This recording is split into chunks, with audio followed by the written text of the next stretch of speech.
Assalamu alaikum, and thank you for joining us. This is your host, Hannah Zuberi. Welcome back to another episode of Justice for All Now.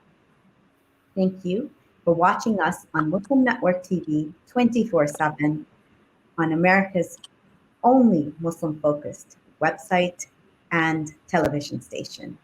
You're always welcome to watch us 24/7 on Samsung Galaxy 19, Amazon Fire, Roku, and Apple TV. Yesterday, we spoke about Bosnian Muslims' commemoration of the 25th anniversary of the Srebrenica genocide, in which the worst atrocity on European soil since the end of the Second World War. The event marked July 11th, 1995, the day when Bosnian Serb forces marched into Srebrenica, a Muslim enclave on Serb territory in Bosnia that had been under the UN protection. After capturing the ill-fated town, Serb forces systematically killed more than 8,000 Muslim men and boys over the course of 4 days. Today, we will be talking about the impact of the genocide and what it had on specifically women and children of Bosnia. As 8,000 Muslim men and boys were primarily targeted by Serbian forces, today we ask, how were the women and numerous children affected by the horrors of these attacks? What happened to them? What happened to their families? And how has Bosnian society survived after this genocide? Joining us today is Melissa uh, I'm going to say this correctly, Melissa, okay? Melissa Gigania Pelto. I hope I said that's right. Alhamdulillah. And Good enough. Ahmed Hortanovic. I hope I said that right, Imam, inshallah. Imam Ahmed. Yes, okay.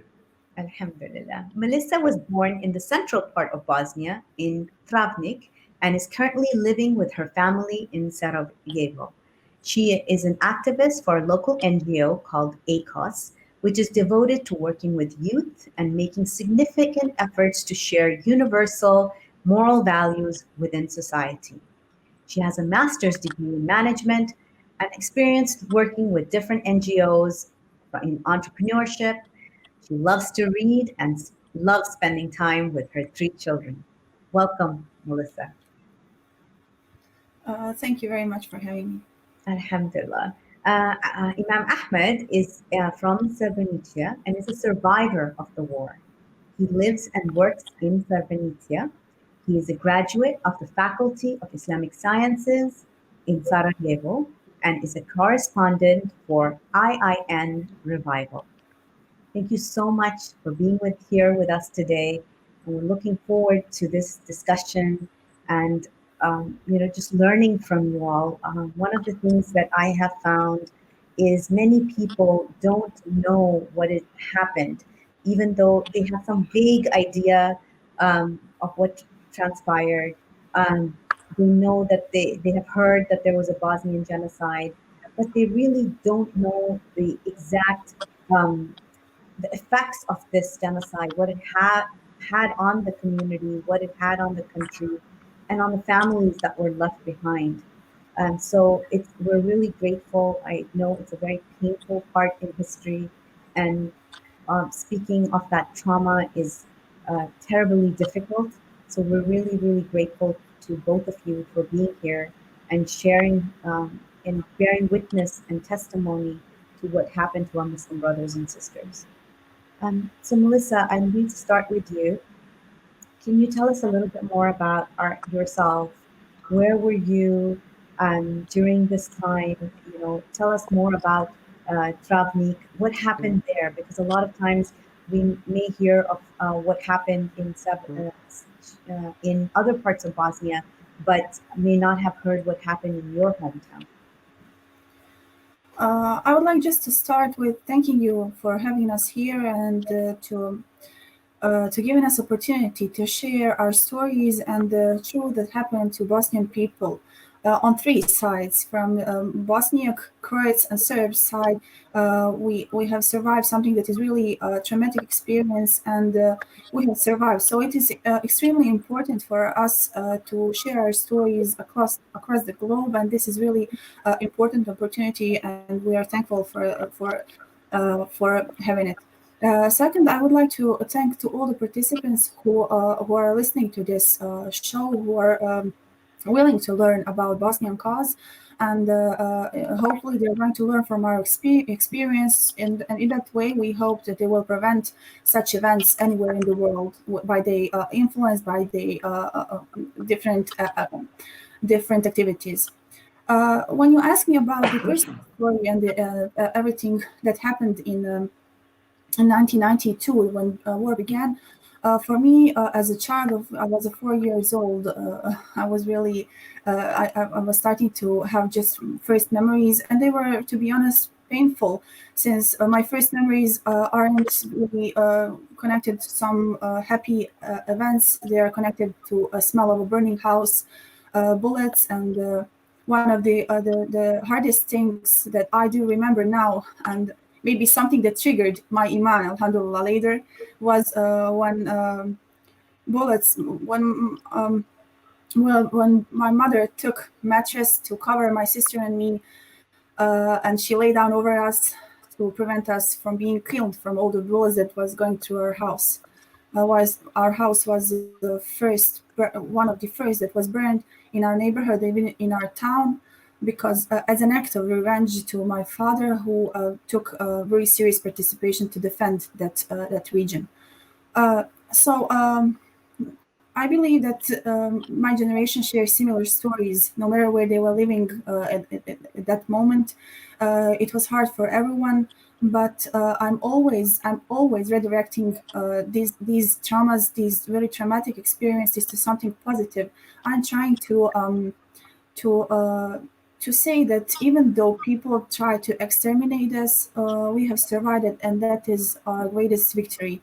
Not just in central part Bosnia, south, well, anywhere in the Bosnia. You see, the genocide activities didn't start in 1995 and didn't happen over the night. Very painful experience is from my hometown, where my parents are living right now. Was the beginning of the war, when a massacre, really hard massacre, happened in a village called Ahmići. That village, that activity is through international court described as a massacre, but from my personal point of view, it was a genocide, since it was committed only on Bosniaks, and 120 people died from the dawn until the noon. Very few of them survived. My again, personal opinion is that Allah kept them survive to share the story, what happened there. It was a really brutal killing. It wasn't from Serbs, it was from Croatian Council of Defense. So that the Croatian part took, unfortunately, did those atrocities. It was when I say it was brutal, I say that in a way that they have burned people alive in houses, and they have crucified local imam just to show. I don't want to go into their goals, but it is really one of the hardest things when you are talking about what happened to Bosnian people. I start with this because it was really from my neighborhood, if I can say something like that. So, were you were you one of the few survivors from that incident? not from exact incidents. That was in another village. Okay. Alhamdulillah, it's something similar didn't happen to my place where I was living. Not in that way. It wasn't. There were troops that came in the morning and finished the job by noon. My area where I was living, this happened like a war. It was in the something like, it's a part of the war. So something that happens in a war, when they shoot, they don't look who are they going to shoot. They don't see, is it soldier or as a civilian or as a child. We were just in the zone where the war was happening. That's why afterwards we went from that house. We went to live in one village. I was living in a small room with my family, and really hard experience. I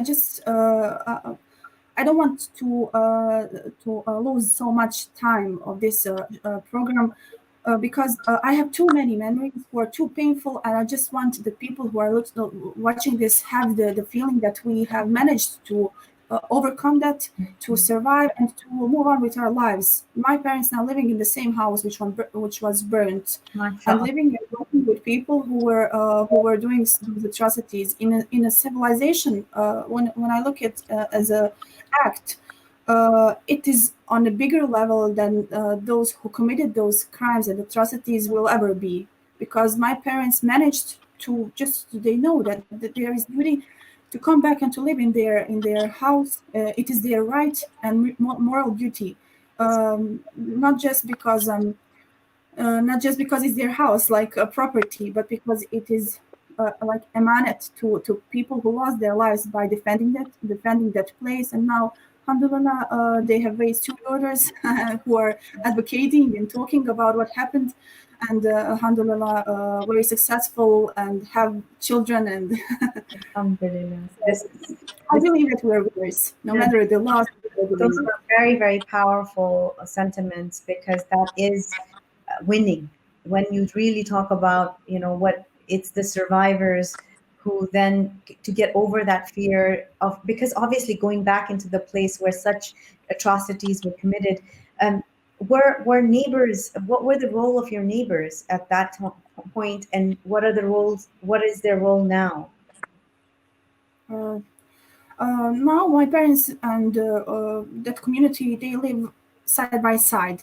I wouldn't say that they live together. They have, I would say, correct. They're respectful to each other. Mhm. I don't want to go into the details. What do they feel about my parents? And I know that they now live one side by side. I know that my father meets people who are on the opposite side, but still he lives there and he has his daily life there. And I'm not living there for now at least 13 years because I went to other town when I got married, and I have family in a different town. But so I want just to say that when I was going to primary school, I was going to the school which was divided. It was a school, one school under one roof, but two schools. I don't know did I explain this properly? It was two schools under one roof. That is something a phenomenon in the whole world. You Mm. have people of correct nationality. That was on 2002 and 3 and 4 when I was going to primary school, and so they were. We were living in something what looked like a basement, Mhm. and they were going to the school. It was in the same yard, and but we were divided. The situation now is the same. It is the 25 years after the war, and you have still those So schools the in schools is Bosnia, still segregated. and it is really nothing, not promising for a brighter future. Because if you Mhm. want to prevent such things and atrocities, children need to learn about diversity, to respect diversity, and to learn that we need to live together. I'm always saying that this is their homeland as well, to Croats and to Serbs. It is sad fact that they need to belong to some bigger country so they would feel like they have some value. Bosniaks, we have this country. We don't have any spare country. We cannot attach to someone. Alhamdulillah, we're here indigenous people. Like my grandparents are from here, and I somehow I feel that I belong to this country. I don't know, do they share the same feeling, because they are always trying to search for their opinion and for the opinion and the lifestyle. I understand they're looking in another country. Mm. Me, as Interesting. authentic Bosnian woman, I don't have that need. So Very.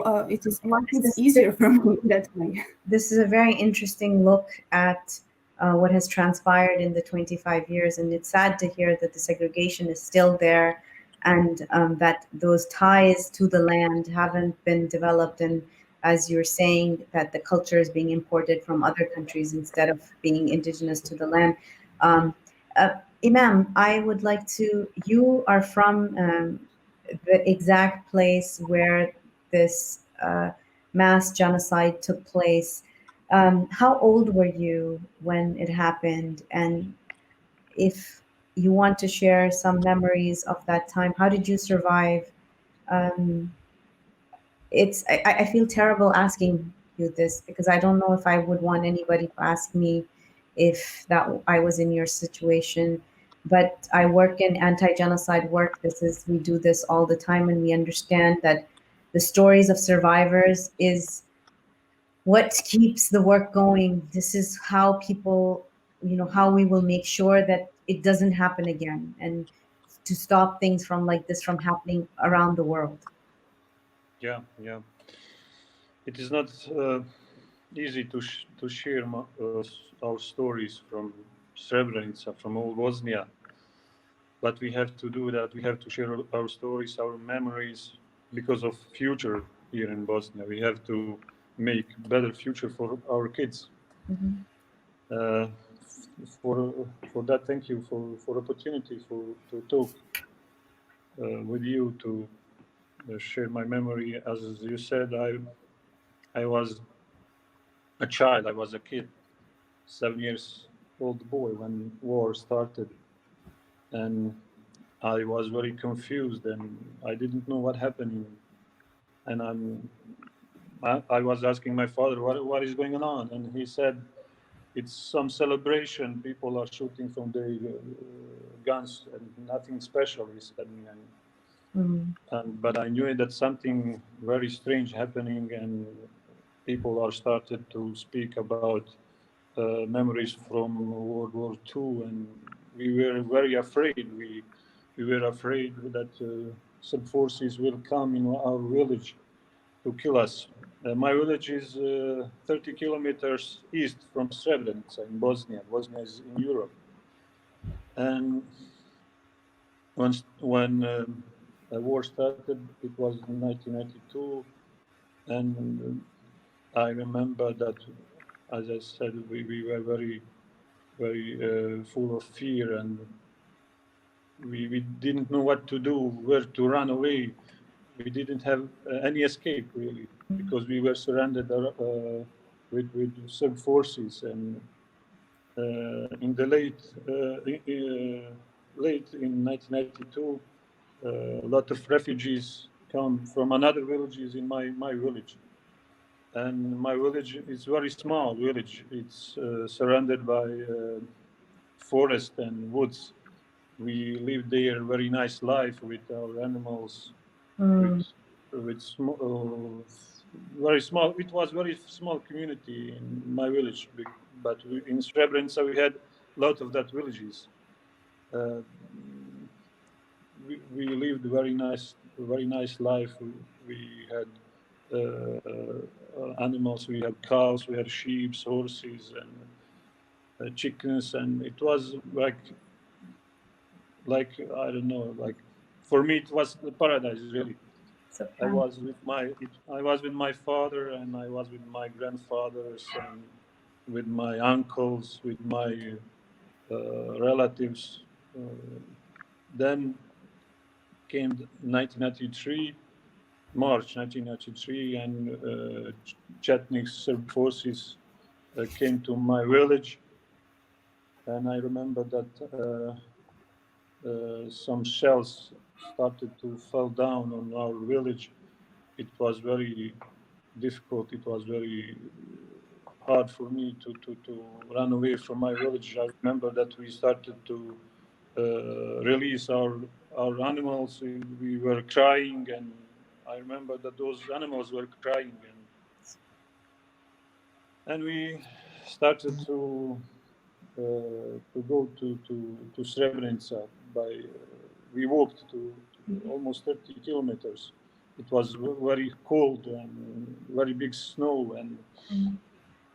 and when we came to Srebrenica, it was Srebrenica was full of people in that time, and people were sleeping on street, and And you had gone there because you thought that would be a safe. Your family yeah, thought it was a safe space. yeah, we have to run away because they come with guns and shooting into us, shooting with tanks and grenades and everything. We have to run away, and we thought that Srebrenica is safe zone, really. But in that time, we didn't have anything to eat. Really, it was very hard, and when we came here, Srebrenica before genocide and before aggression had around 7,000 people in city, but in all municipality we have about 36,000 people. And when he came here, only the city had around 40,000 people, just city. It was crowded, really. It was full of people. People were sleeping on street, were putting fire on the street, and they didn't have anything to eat, really, and they very difficult time and very. And we find some house of our relatives. In that house, I remember that a very small house on two level. I think it was maybe about 50 our relatives were there. It was very, very hard to live there. And I stayed in Srebrenica one month. And when big massacre happened in front of schoolyard, play yard in school in Srebrenica, when one day it one day it was 12th of April 1993, and Serbs sh- uh, didn't throwing shells on the city, and it was quite day, and we we we went on street, and we started to walk, and some kids started to play the football, and a lot of kids, boys and girls, were on that play yard, and suddenly just some shells fell down on that play yard and killed 100 boys and girls. When that happened, my father insisted to find a way to send us to Tuzla from Srebrenica. It was uh, until April or May 1992. It was opportunity for some of people to go to Tuzla by United Nations trucks, Okay. and when trucks came with food, when they turned back, they took people, and somehow I don't remember even how that happened. We just have put on that trunk. My father and uncles put my mom. My mom was pregnant, and my sister and I were on that trunk, and that was the last day, and that I saw my father and my uncles and my grandfathers. They stayed in Srebrenica. Srebrenica was pronounced United Nations safe area. It's safe zone, but it was never safe zone. And And we were lived with my mom and my sister and my newborn brother. He has never seen his father so, in his life. He was born in November 1993, and we left Srebrenica in March 1993, in April 1993. And uh, we sent some letters from Tuzla. It is around 100 kilometers from Srebrenica. By a Red Cross, we have opportunity to send letters, to write some words on those letters to send to Srebrenica, and my father and other relatives have same opportunity to send to us letters, and I have those. I have hundreds of those letters still, and after 2 years came July 1995, and we heard that Srebrenica will fall down, will Chetniks and Serb forces and police will come in city to kill off all of those people and all of the men and boys, and we were very afraid that we will not see again our father and other member of our family, really. And days after July 1995, nobody came to our house. We had hope that anyone, just maybe uncle or someone else, will come, but that never happened. So they were the shaheed. They were the shaheed of. Yeah, inshallah, we will meet him in Jannah, inshallah. And Jannah, inshallah.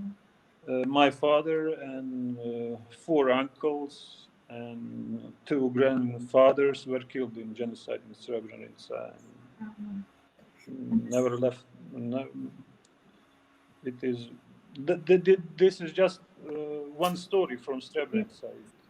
There is a lot of stories that are so sad, even sadder than mine. It's horrible what happened here. 8,000 of those men and boys. Behind each of them was a family. Behind each of them were people who loved them, who cared about them.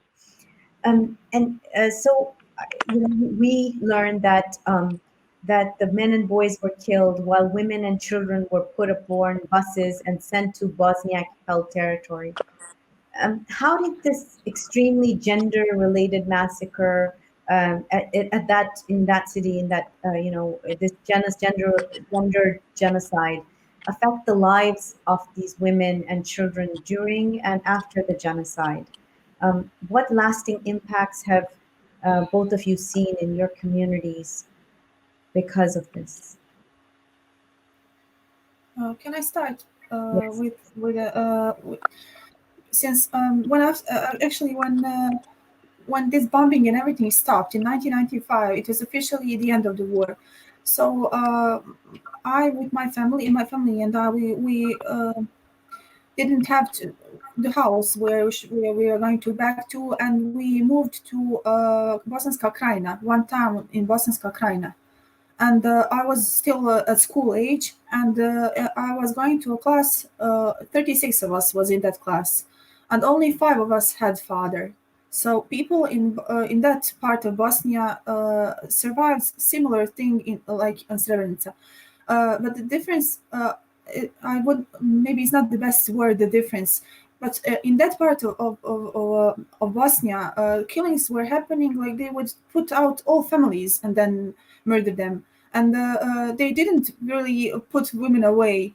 I have some research and personal experience stories. They would just take all the family out and kill everyone, and that was like just we are cleaning this area, and we don't need you. We don't need you here. And I know that those women who were living alone after the war, who survived and living without husbands, with only with their children, they had that tremendous strength. They were really a strong persons. I don't know from what they were taking that courage. From God first, I think. Then because of the amount of injustice that happened to them, God gave them the strength to survive and to raise their children.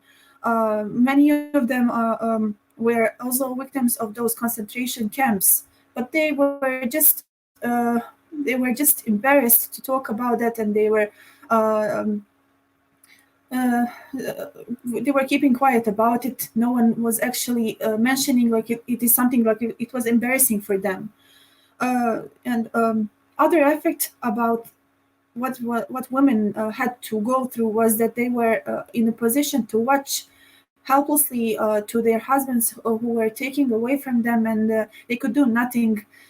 uh, it is not that those rapings and what hurts woman. It is the position that she sees the persons she was expecting the protection from, her husband, her father, and the closest relatives, that they're completely helpless.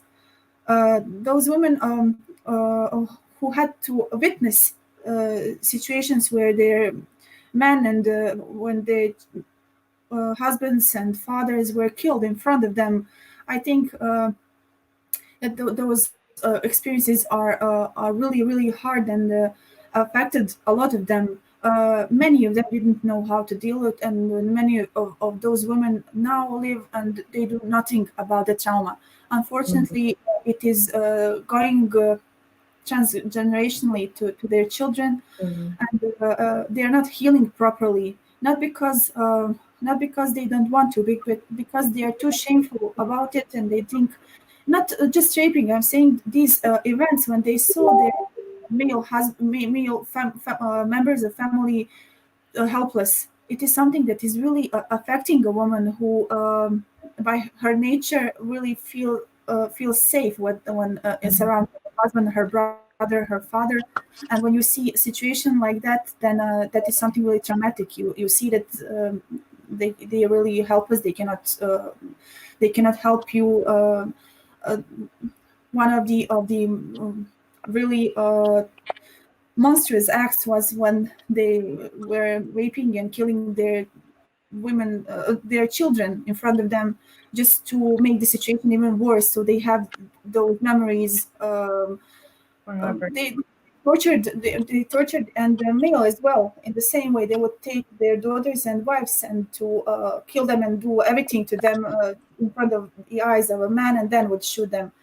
Uh, these acts weren't acts of normal warrior activities. When you have two opposite sides and they fight against each other, this was trying to dehumanize Muslims and even the Croats and Serbs who weren't on their side.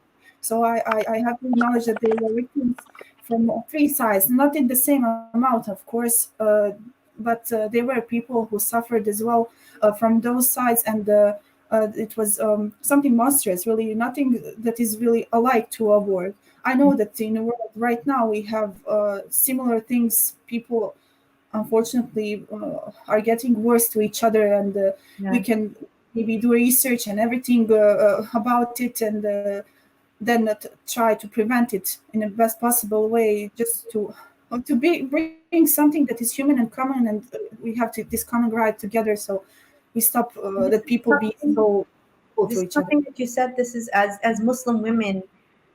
This is something that is also taught to us. This isn't a part of our deen that our men are protectors over us. This is something. This is part of our faith, right, Imam? We are taught this that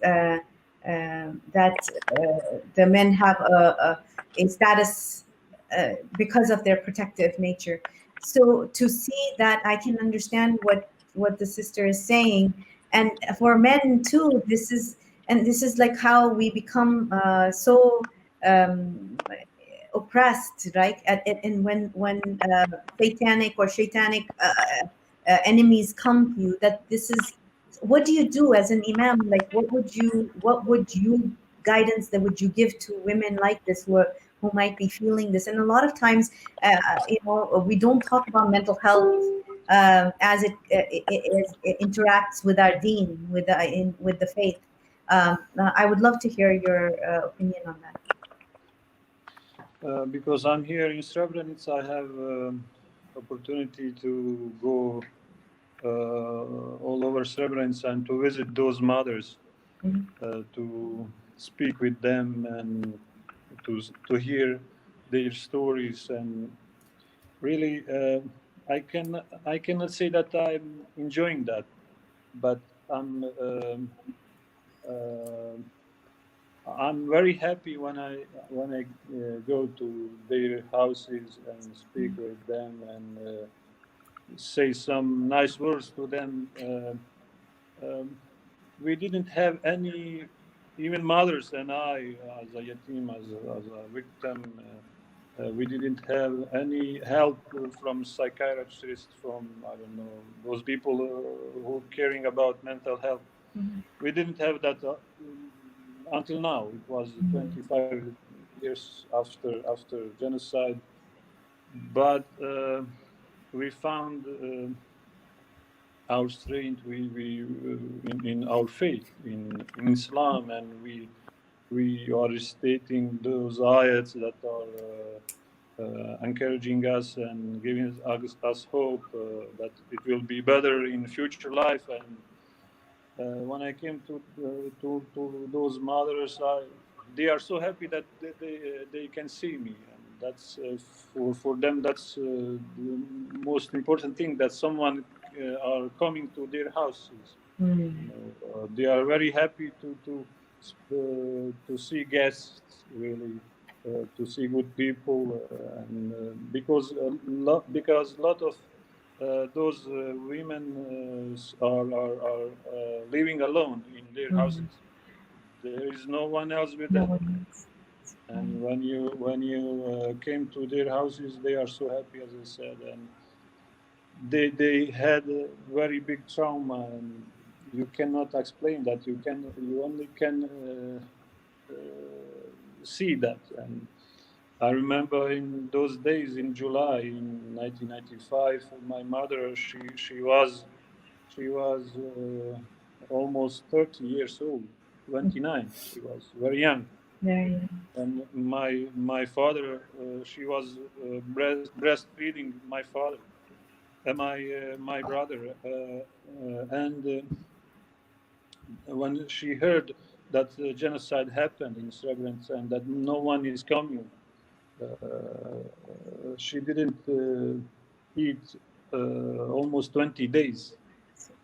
She just drink water, nothing else, and she was on bed. And my small brother, he was 1.5 year old, and when he came to my mother, he just uh, take t-shirt and of my mom and started to breastfeed them himself. And on 20th day, blood started to go out from my mom's breast, and we take her to the hospital, and she survived somehow that. And it was very uh, difficult time, but we are Muslims. We are trying to understand through our faith what was happened here, and we are. I can say, Alhamdulillah, we are now better Muslims after that. Really, we are better Muslims. Really, that's a fact. And we have here in Srebrenica, we have in Islamic school, Mektab. It's our traditional Islamic school. We had in Srebrenica only, in town, 80 children are coming. I teach those children, but we have 250 children that are coming to Islamic school, and we are teaching them. And there is still, here will be life, inshallah, until the end of the world. And I hope that we we will transmit our memory to our children on the best way we can do that. Really. It's beautiful. That's beautiful. Yeah.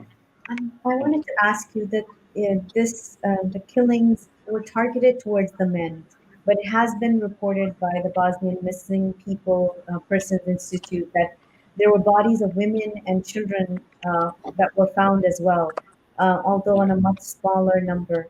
Um, and it was reported that some of these women chose to flee with their husbands and children rather than board the buses that took them away. Some of them didn't leave their men.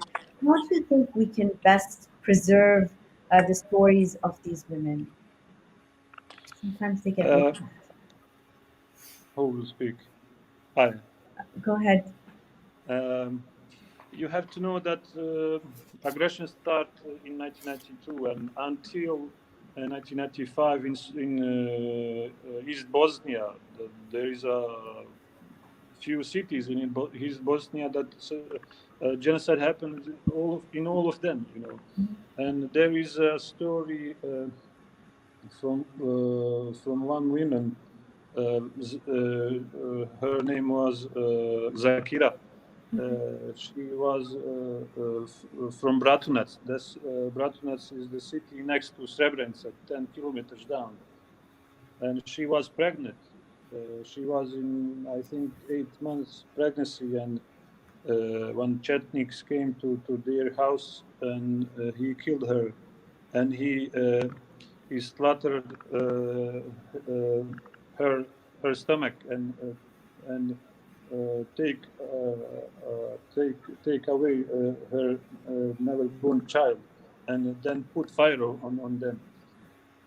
That's those stories are horrible, and you cannot understand that. And even in 1995, they raped a lot of women. They kill a lot of children, and we are living with that. We are trying to understand why they did that to us. We still don't know.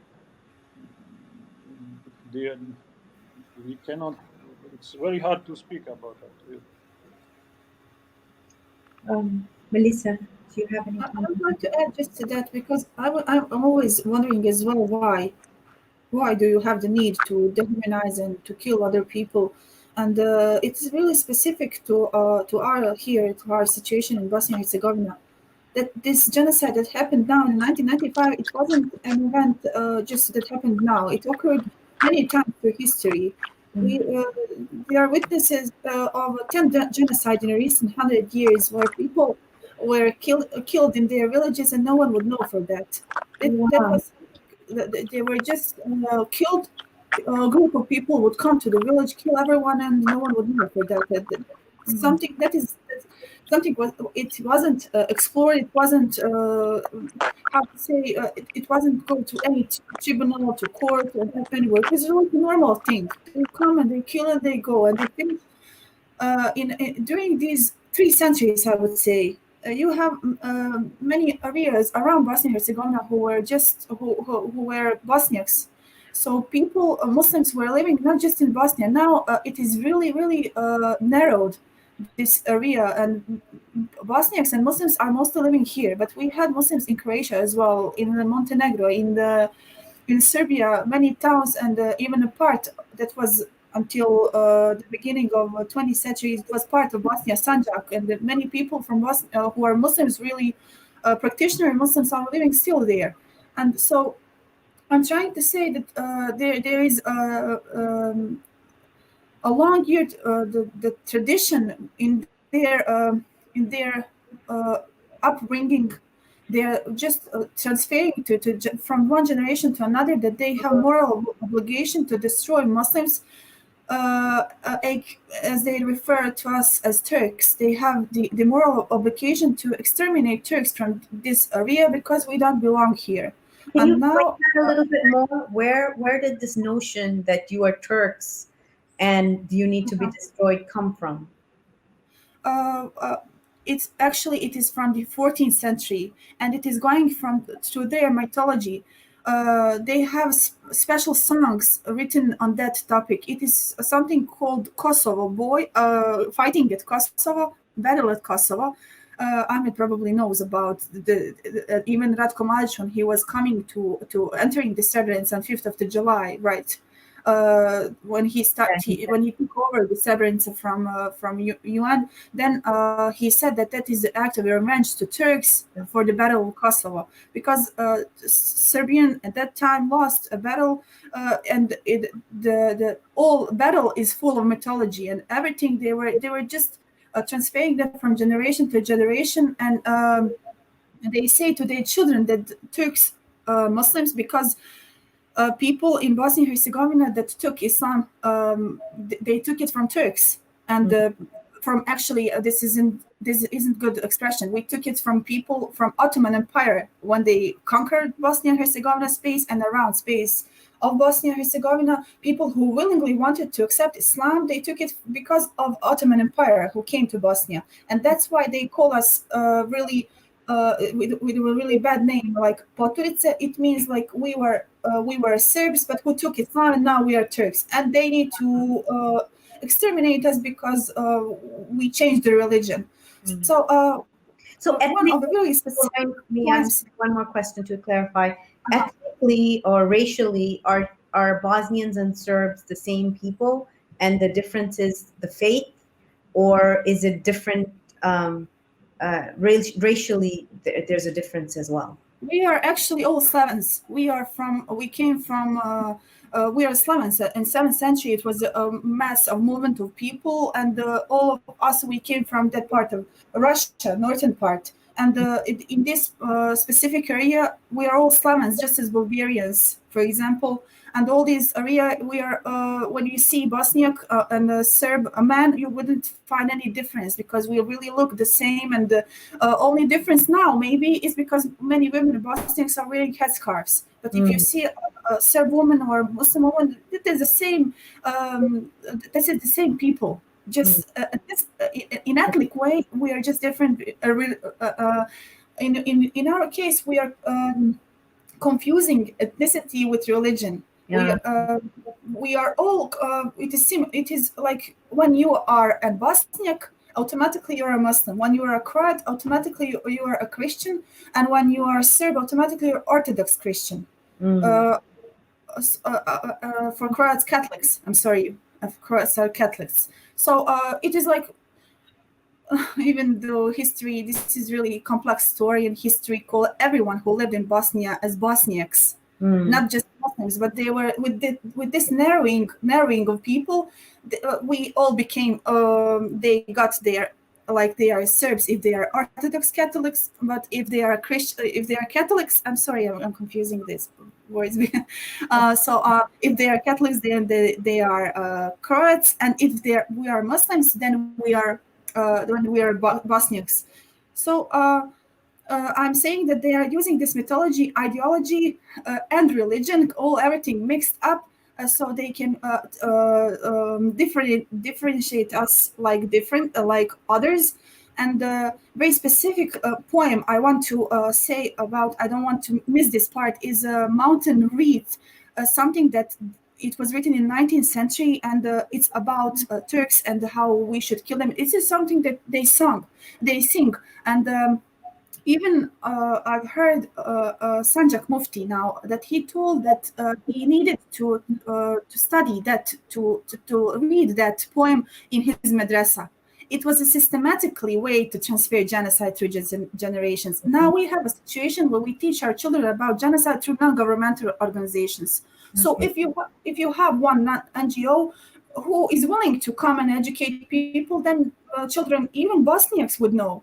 But you see the difference. They systematically through the education system were teaching their children in a very quiet way about what they should do when the opportunity occurs. And Balkan region is very unstable. We're geopolitically very interesting to all political world powers, to United States, to Russia, back then Soviet Union, and to all really important people.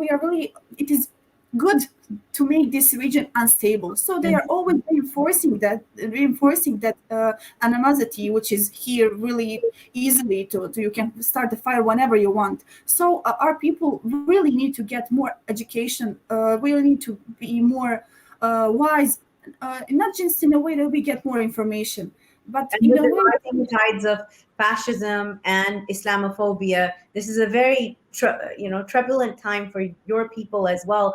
And I know some of the work that you do is basically on that, spreading moral values and harmony to people of all faiths.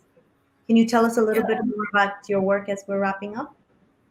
Yes, yes, we are trying to do, but our work, unfortunately, is narrowed to only work with Bosnian Muslim youth, Mm, because our NGO is focused on that group. Even though we wouldn't say no to anyone, since we really preach and teach only about universal moral values.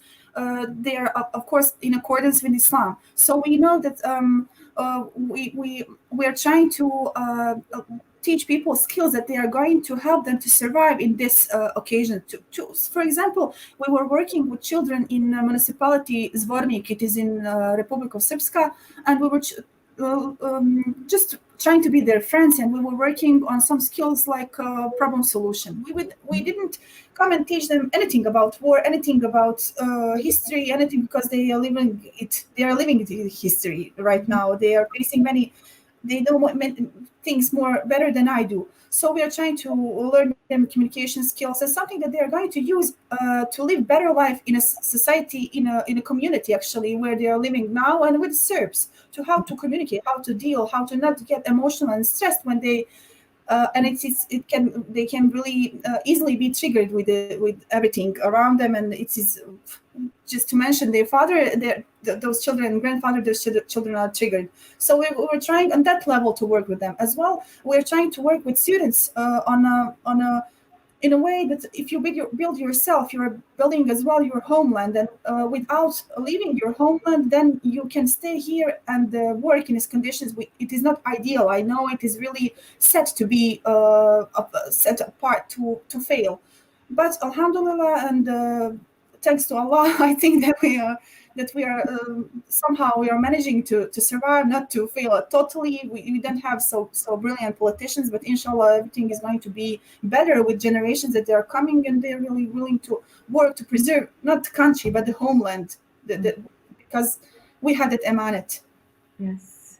This is something that beautiful that you had said earlier, and we have to wrap up now. And I think we lost Imam Ahmed. We'd love to have you guys come back again, and perhaps talk much more. There's so much more that I want to ask you, and it's such a deep work that you are doing and he's doing, and everybody that I talk to keeps telling us Muslims need to come and visit Bosnia. So inshallah, once this pandemic is over, You're most welcome. inshallah, we have to come and visit our brothers and sisters there and remember what had happened to them. We can't forget. So all of you watching, I hope one day you also make intention to go visit all of those who lost their lives during this genocide, but to see how they're surviving and how they have rebuilt their society and are surviving to this day.